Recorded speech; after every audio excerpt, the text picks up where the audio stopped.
ازاي تخسر كرشك في 30 ثانيه؟ طبعا مساله السمنه والوزن الزياده وكده دي مشكله الناس كلها بتعاني منها، يعني ده مرض العصر يعني، واحنا بنشوف بره الناس الرشاقه والحركه الخفيفه ومش عارف ايه وبتاع، فدي مساله مهمه جدا، عشان كده قلت اعمل ازاي تخسر كرشك في 30 ثانيه.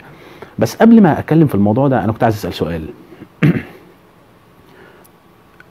ليه تخسره؟ ليه؟ هو خلاص يعني انت مش فاكر له اي حاجه؟ كرشك مفيش اي ذكريات ما بينكم؟ مفيش حاجه مشتركه؟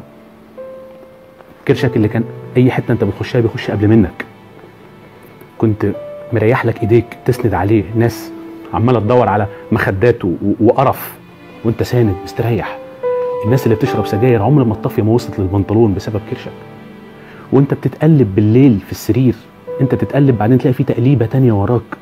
نسينا ده؟ نسيت؟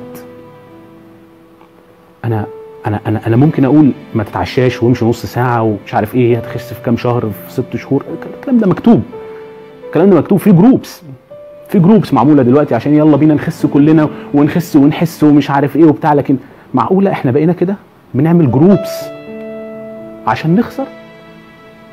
لا، احنا مش كده.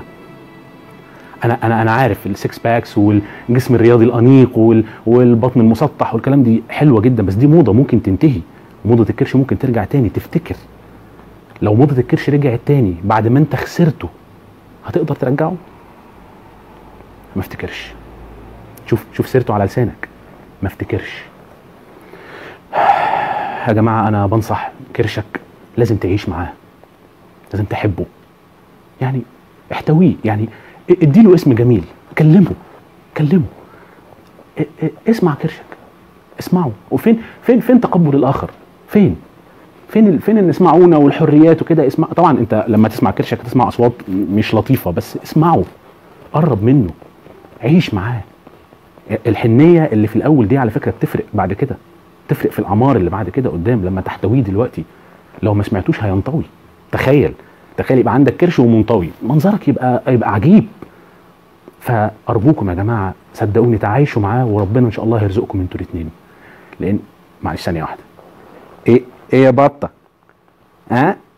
ثانيه واحده، شاورما؟ طيب ماشي. طب ايه، ابو مازن الاول ولا الملاهي؟ ها؟ انت كلبه حب شاورما. انت لذيذه. ثانيه معلش يا جماعه.